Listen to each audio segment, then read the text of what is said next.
Hello, everyone, and welcome to SCL. I am your studio host, Arydanika, here with an amazing staff, 8 amazing teams, and 2 days of EVE Online tournament action. We are so happy you could join us for what is going to be our third and our best weekend of matches. We're completely excited for the teams that we're going to have.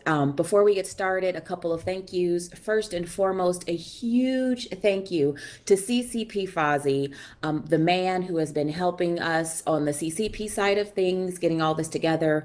It wouldn't be the show it is without him. We are in debt to him. We are thankful to him. He has been fantastic.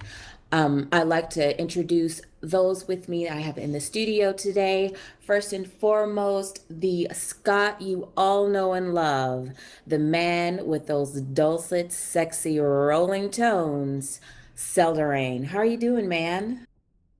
I'm doing quite good today. Looking forward to our tournament. That's great. Glad to have you in the studio.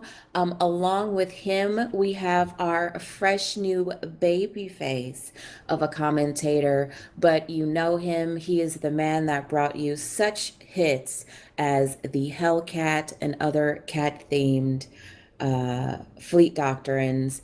Elendar, welcome. Welcome to the SCL and welcome to the studio, Elendar. We're happy to have you. How are you doing? Doing pretty good, thanks. Thanks very much for the intro. I'm looking forward to seeing 7 amazing teams, plus Elise Randolph doing well today. Oh, he always does so well. And speaking of Elise Randolph and how well he is going to do, the man with his eye on the edge of glory himself is with us, the Lion of the Legion, the Golden Child, and one of the FCs from what are you guys now, the Kings of Losec? Yeah, Elise actually, thanks Randolph. to thanks to Elendar, we're the kings of Losec. He brought that title all by himself, so another superlative for him. But Oh, yeah, that's it's what's great up. to be around. I'm Get that excited to E-Fame. to see how it goes. Oh, and we're so happy to have you in the studio. And along with us, coming up, they will be doing the match commentary.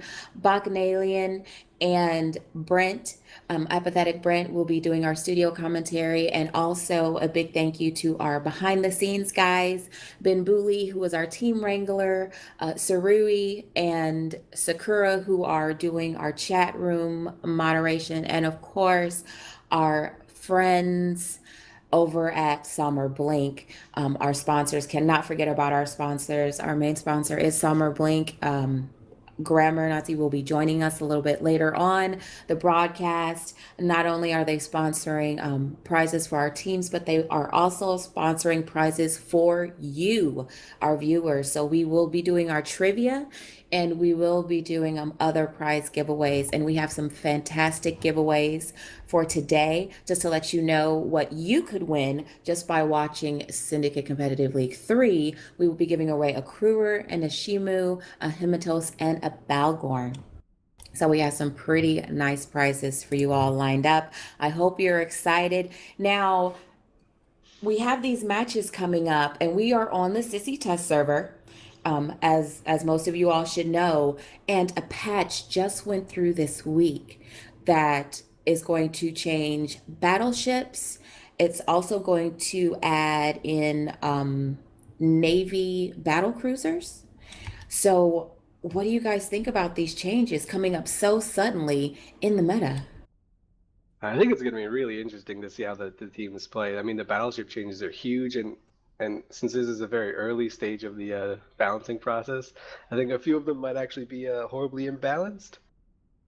I But think we it's shall going to see. even out the tournament a bit as well, because the teams won't have had long to practice at all with the new setups. So whereas before you might have had teams practicing for since the last tournament, now suddenly you've got a lot of completely different balance changes. You've got some very interesting ships now, like the Armageddon, the Dominics, and the Hype, which I'm hoping we'll see quite a bit of.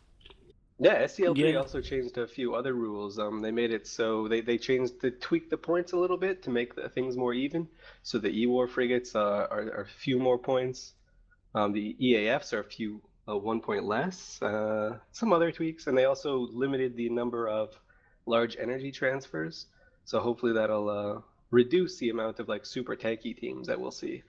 though. Who knows if they've gone far enough? They limited it to one per ship instead of no limit at all. I think it's a start rather than just flat out banning them. It's interesting to make the smaller changes, see what sort of effect that has. Plus, now they've become more common, people are probably looking out for more. And you've now got the Armageddon as almost a natural counter to that with the Newt Rangers on it. I think with these new ships and our new point changes as well, it's going to sort the tournament men's from the tournament boys. No longer can you just come up with a half-decent regurgitated setup from a previous tournament, because basically everything's new right now. So the good theory crafters, they're going to be the ones that shine today. Yeah, absolutely. I think that's number one. So you can see that the tournament veteran teams will be throwing some interesting new setups out there that even with the banning meta, I think people will be a little bit confused by and taken aback by. And hopefully the commentators will have their hands full and trying to figure out what these new things are doing. Yeah, I'm hoping to see a showing from the Gnosis, however you pronounce the new battlecruiser, see what that can do in this sort of setup. I don't think it's particularly strong for a tournament setup, but it'll be interesting to see if anyone does bring one or two. Oh yeah, and that's another change that SCL did. They limited the number of ships you can bring to just 2 of a certain type, or a certain ship. So obviously you can have the hull as long as it's different. So you can have 2 Maulus and 2 carries, but you can no longer have like 3 Maulus and 3 carries at the same time. I think it's quite nice to see a wide range of the ships coming in. It makes it a bit more interesting this the old style 10-4-axe rush, having a bit of a mix-up. Yeah, So another thing worth mentioning is we've allowed the new pirate rookie ships in, and also for the first time rookie ships themselves. We've brought the pirate rookie ships in at 2 points, so they're the same as a normal Tech 1 frigate. And as a 1 point option, we've allowed the standard Tech 1 rookie ships. Yeah, and that's honestly a pretty decent change. I mean, people will probably scoff at it, but ever since the rookie ships got balanced they're not terrible ships. I mean, obviously they're probably only worth 1 point or 2 points in the case of the faction or the pirate ones. But they're a good way to just round out your points a little bit instead of taking a 1 point under point team. You'll be able to just fill it with something and get a few utility mids out of it. It's probably going to replace the comedy badgers we see so often from teams like the Guiding Hand Social Club. I am hoping we might see a few showing of bombs like the last time they brought the industrials, but I'm not sure if bombers get much of a look in this time, although they have been fun in the past. Well, we have reduced the stealth bombers by 1 point from our previous tournaments, so value-wise, they have more value this time than before. I am hoping to see a few bombers. The old bomber setups were fun. They were very, I think, pilot skill intensive because they were so weak in the bomber hit points, but at the same time, they did seem to do extremely well in the tournaments, and it would be nice to see people getting bombed again. Anyway, we've got about 10 minutes till the first match starts, so Elise, what do you think of Shadoo's chances today?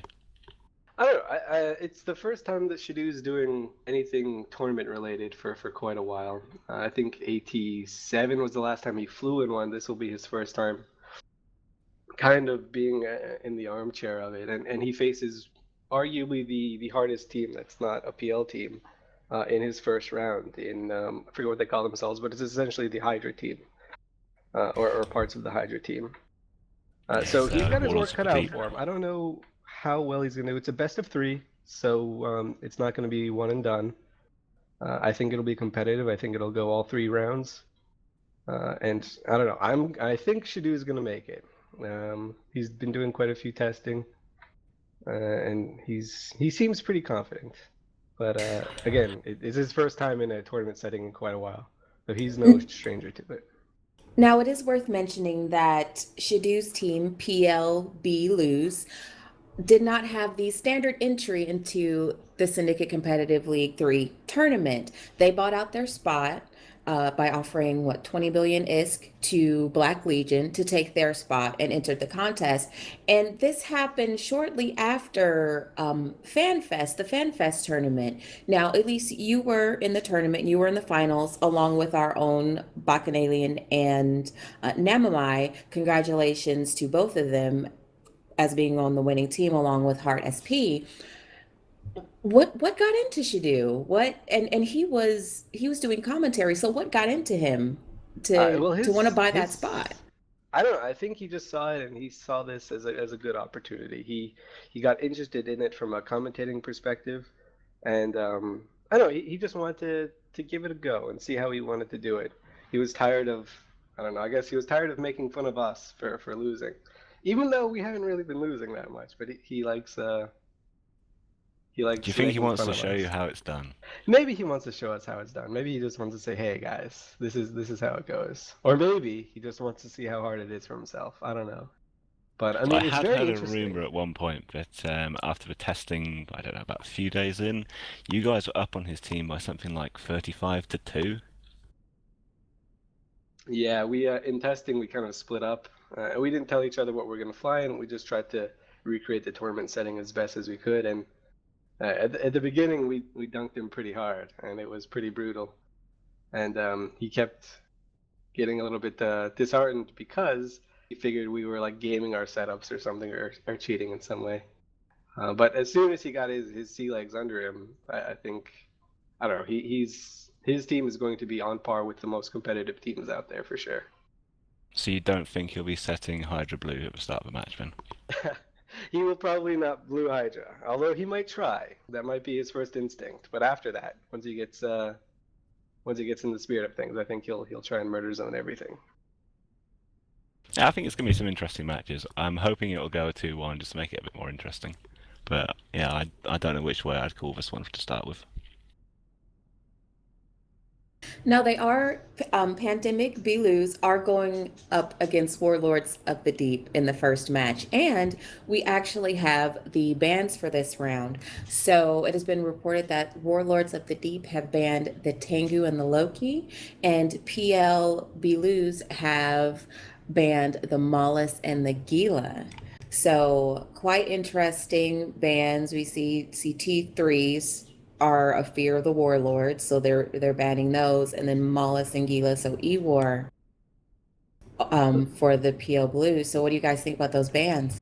I think it's pretty interesting to see what Hydra is, I guess, afraid, or what Warlords of the Deep, I guess, are afraid of.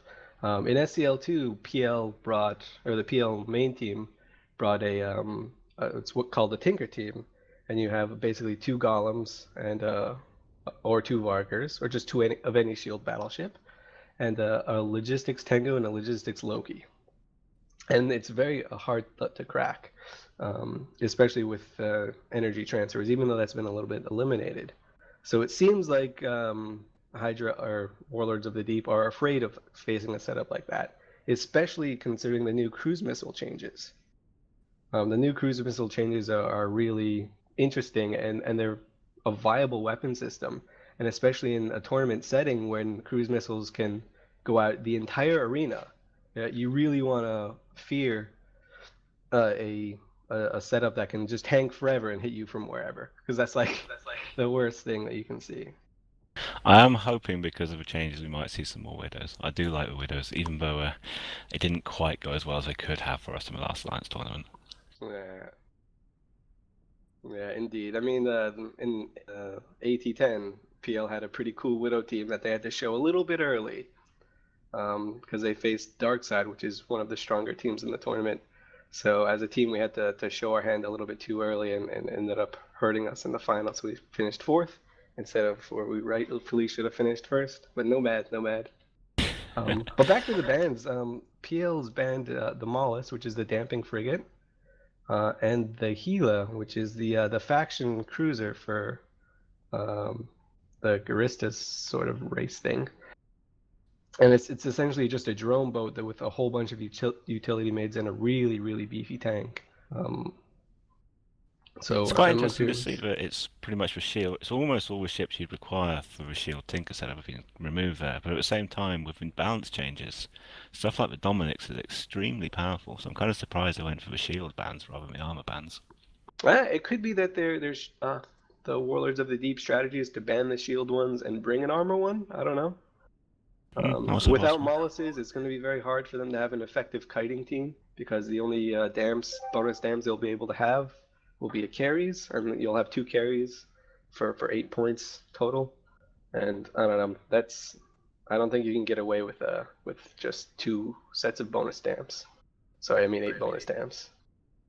Yeah, I'll be quite surprised to see a kiting team, I agree. I think with some of the changes now, with the different setups we've seen recently, kiting seems collecting teams, sorry, seems to be getting less and less popular.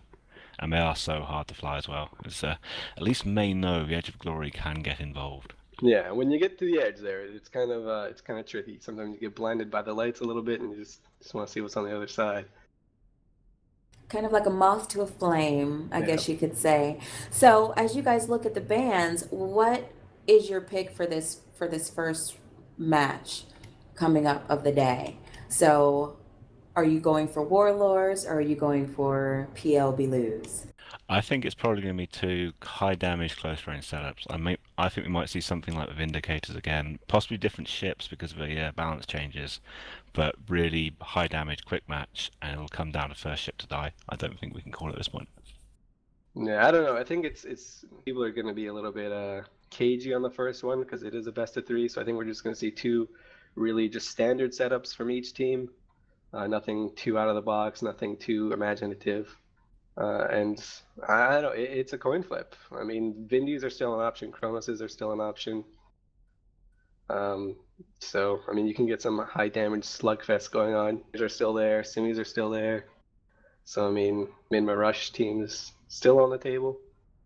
It's Yeah, a good well, point. I'm Quite gonna- unusually, none of the normal logistics ships have actually been banned. Yeah, they all went for the T3 bands. So I'm gonna say Pandemic Blues will take the first one. Just because I think Warlords of the Deep are going to be a little bit conservative. So I mean that's my vote, but I'm definitely sure it's going to go 3 matches. So we'll Yeah, see I how it completely goes. agree with that. I think you might be right. I think we might see a Tinker style armor setup from Worlds of Deep just because of the bans, but I don't know at this point. Seldarine, what do you think? I'm just looking at the bans. It's impossible to glean anything from that. They may also just be purely tactical bans on what they're worried about, or maybe some of those teams had some intel leaked and they're banning to try and stop the enemy team bringing something they wanted to bring. But until we actually see the setups on the field, it's really hard to make a call. Yeah, I think you're right. Possibly, if anything, the Maulus is actually the most significant ban there.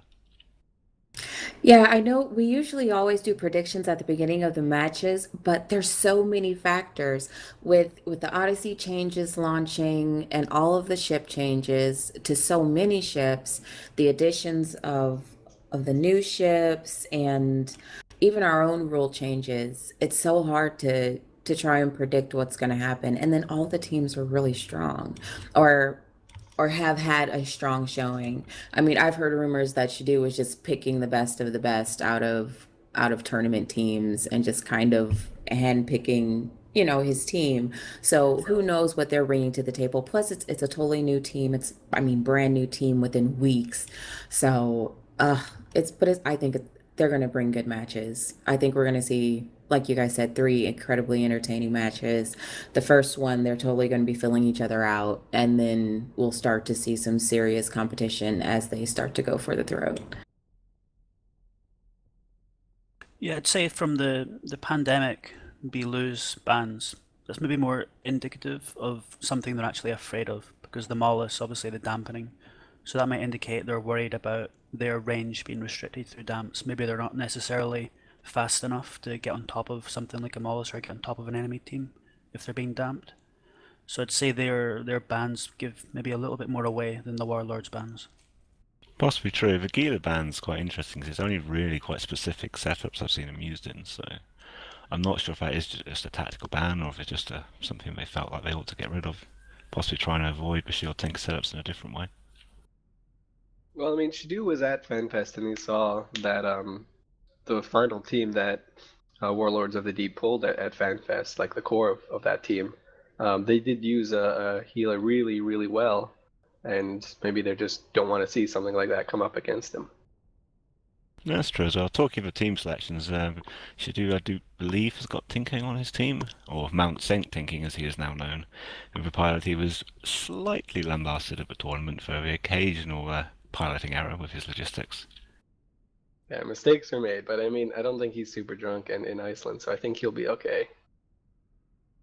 Yeah, I think it should be good. Looks like both teams are in local with us now as well, so that match should be kicking off soon. All right, well, before we get the match kicked off, I did say we are going to do trivia questions, so let's get started. Our trivia questions are, of course, sponsored by SomerBlink, who is sponsoring our prizes. The prize for this trivia question will be a Cruer, which is worth approximately 80 million ISK.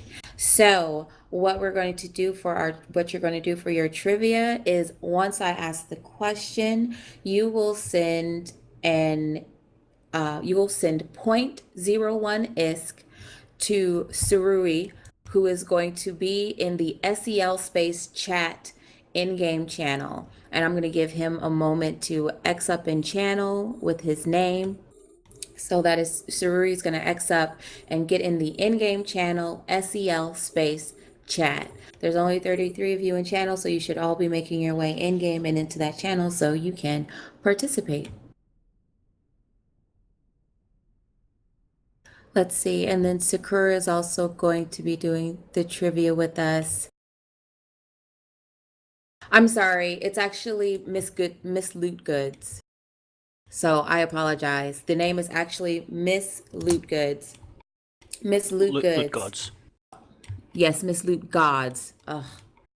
So Miss Loot Gods, she is linked in channel. That is the person you will message with 0.01 ISK and your answer to the trivia question. This first trivia question has 4 answers, and you need to put all 4 answers in the reason for Miss Loot Gods. So the trivia question for the Cruer is going to be, what are the names of the 4 doomsday devices used on Titans? So the full names, and remember to send 0.01 is to Miss Loot Gods. And she is being linked in the SEL space chat channel. And the question one more time is, what are the names of the 4 doomsday devices used on Titans? So that is for a Cruer sponsored by SomerBlink. So thank you to them for sponsoring that prize. So yes, and please don't send a million ISK because I don't know. We'll have to see if we can send that back. Now let's see. I believe the teams are in system, correct? The teams are in system, they're just getting set up still, so might be another minute or two. Yes. All right. So we have an interesting match coming up. The teams are getting settled. It's going to be Warlords of the Deep and Pandemic Blues coming up. Now, Elise, you were at FanFest, and during FanFest, you had the opportunity to participate in the EVE Online tournament. Now, how was that? Because you're in the tournament section, you're looking directly at the team you're fighting. They're directly across from you. There are people there watching. You have either Shadu or Zastra looking over your shoulder. Like, how could you even concentrate in that kind of environment? It was actually quite hectic because you also had like 10 minutes to A, come up with a setup that you want to run, and B, fit the ships. And like, I don't know, some of the mods weren't there and kind of didn't think it through, so you couldn't get on the internet using the machines. So I had to basically find the post that I made on the forums for the FanFest tournament because we nerded out and made a team, just one team before the thing. And so I pulled it up on my phone and just passed my phone around. And that's how we fit our ships. In the very first match, actually, we mistakes were made and there was a communication error. I was just caught snoozing or something, and I didn't hear the 1-minute warning because usually that's done in a chat channel. But since they were just standing there, just like, okay, 1-minute warning. And because there was so much openness, I wanted to keep our team a little bit on the down low. So I told told people to not fit any mid slots until we heard like the 1-minute warning. But no one on my team heard the 1-minute warning, so we got thrown into the tournament against the other PL team, mind you. Which for the I first happened to match be on, with, but fortunately for Elise, we were still very hungover, and we hadn't been thinking about it beforehand, so we just decided to give a very, very easy Minotaur rush, and we just charged straight in with no thought. And it could have been said it could have gone better. Yeah. So we went without any mid slots, but they went while being hungover. So I guess it evened out, and we ended up winning. But it was quite fun, and especially at the very end, the final round was basically just two sets of computers, and you're facing kind of a crowd of people who I was surprised were there actually, because there were just quite a few people watching this nerd meet on the final day when there were some really cool presentations going on. But yeah, there's a lot of cheering, stuff like that, and it was definitely an experience. I'll put it that way. Yeah, it was definitely good fun. Yeah, I had tons of fun. The FanFest, sorry, not the FanFest one. The combined Dust one was quite fun as well. So you had to run across the room to shout at your Dust friends. Yeah.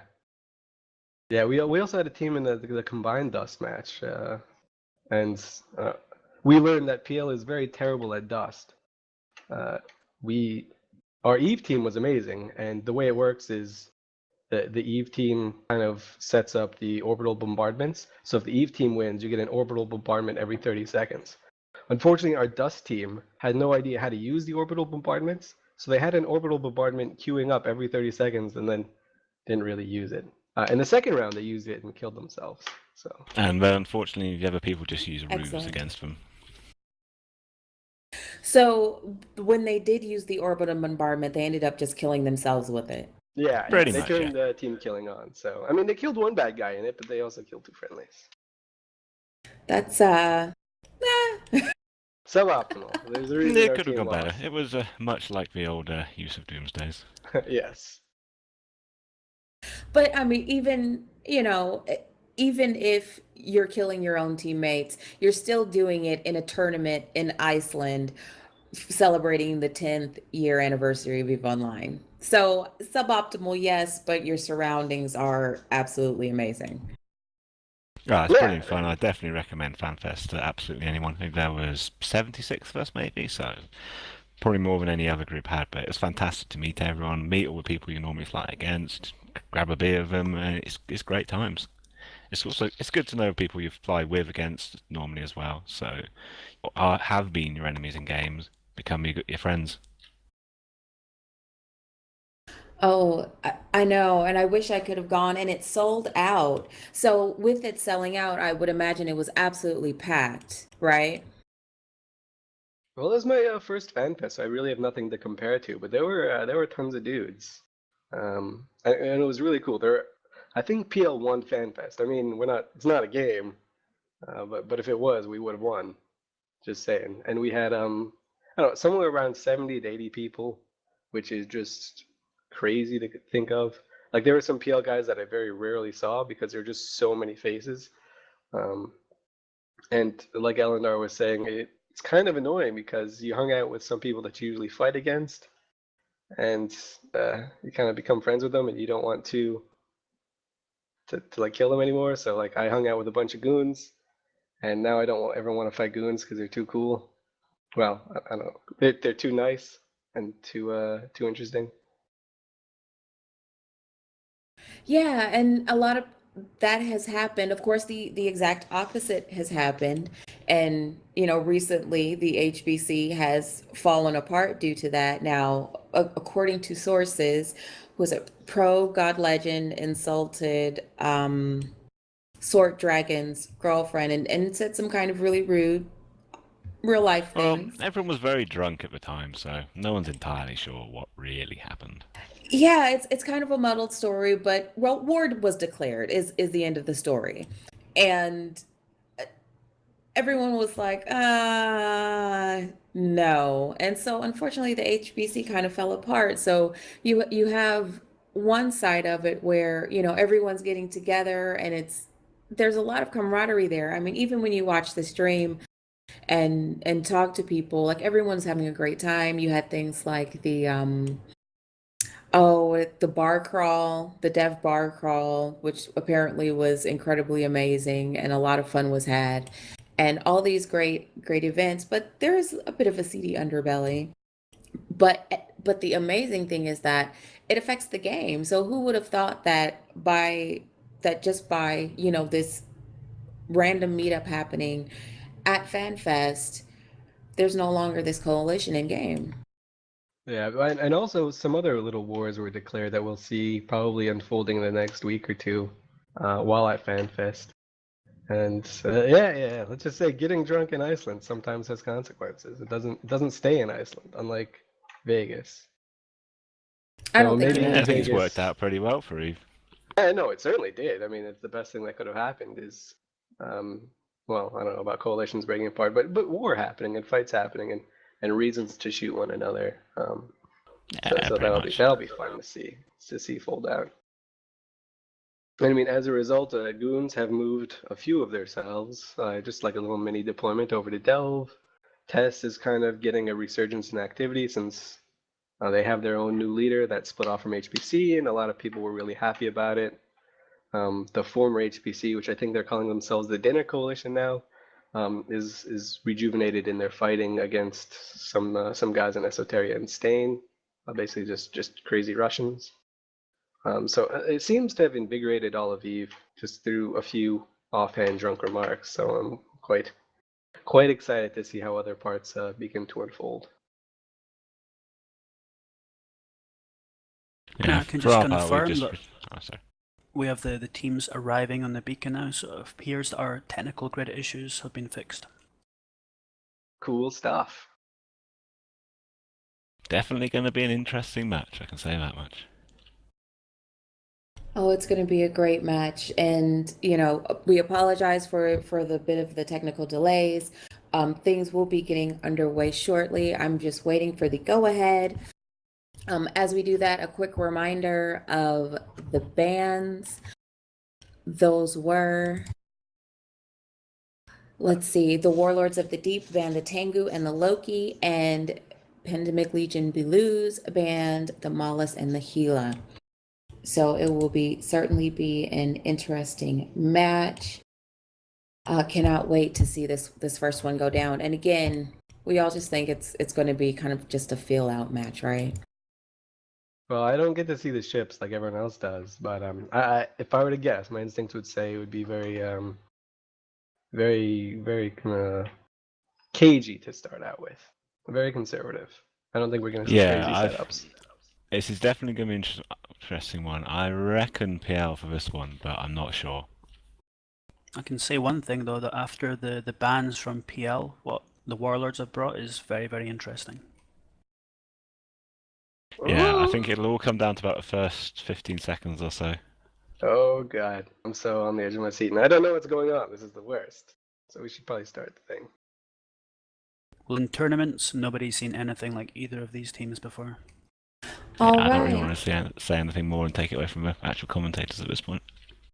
Yes, let us not, because they are getting ready to get started. So we are going to go to a quick commercial and we will be back with the first match of SCL 3, Warlords of the Deep versus Pandemic Legion Belouz. It's going to be a great match. Be tuned in and we are ready to go.